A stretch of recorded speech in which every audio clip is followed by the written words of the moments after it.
Hello అండి, అందరు ఎలా ఉన్నారు? బాగున్నారా? ముందుగా అందరికీ రథసప్తమి శుభాకాంక్షలు అండి. ఈరోజు ప్రత్యేకంగా చిక్కుడుకాయ తినడం, అలాగే చిక్కుడుకాయలు సూర్యభగవాను ముందు పెట్టి దండం పెట్టుకోవడం అనేది ఫస్ట్ టైం మాట. నేనైతే సౌత్ ఆఫ్రికాలో రథసప్తమి నాడు మామూలుగా దేవుడు పూజ చేసేసుకొని సూర్యభగవానికి పరమాన్నం పెట్టడం, పసుపు కుంకుమతో పూజ చేయడం వరకే తెలుసు. అలాగే చిన్నప్పుడు బాగా గుర్తుండిపోయే మెమొరీ అయితే రథం ముగ్గు బయట వేసి దానికి తాడు లాగడానికి పక్కింటి వరకు వేసేవారు అన్నమాట మా మమ్మీ.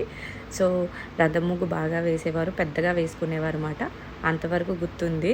ఇంక ఈసారి అయితే వేయలేదు, మోకాలు నొప్పులు కదా అమ్మకి. అయితే ఈరోజు ప్రత్యేకంగా ఇలాగ చిక్కుడుకాయలు ఇలా పెట్టి దానిపైన పరమాన్నం అన్నమాట. ఈ పరమాన్నంలో డ్రై ఫ్రూట్స్ అవి వేయరంట అండి. సూర్యభగవానుడికి ప్లెయిన్గానే ఇష్టం అంట.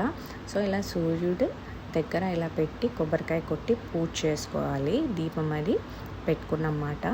సో ఈరోజు ప్రత్యేకంగా చిక్కుడుకాయ తినాలని చెప్పి చిక్కుడుకాయ ఒలుస్తుంది. లోపు మా బుడ్డోడు చూసారా, దాన్ని తీసి కింద మీద పాడేసి ఆడుతున్నాడు. సో ఇవాళ ప్రత్యేకంగా చిక్కుడుకాయ తినాలి. అలాగే జిల్లేడు ఆకు తల మీద పెట్టుకొని స్నానం చేస్తారంట అండి, నాకైతే ఇవి తెలీదు. సో మొత్తానికైతే ఇవాళ మా లంచ్ వచ్చేసరికి చిక్కుడుకాయ కర్రీ చేశారు, అలాగే పరమాన్నం, అలాగే తోటకూర ఫ్రై, అలాగే పాలకూర పప్పు, వడియాలన్నమాట.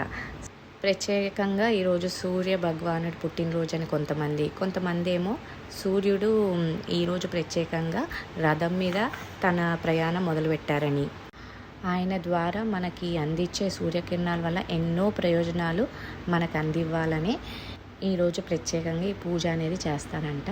సో మీకు ఈ వీడియో కనుక నచ్చినట్లయితే తప్పకుండా లైక్ చేయండి, సబ్స్క్రైబ్ చేసుకోవడం మాత్రం మర్చిపోవద్దు. Thank you.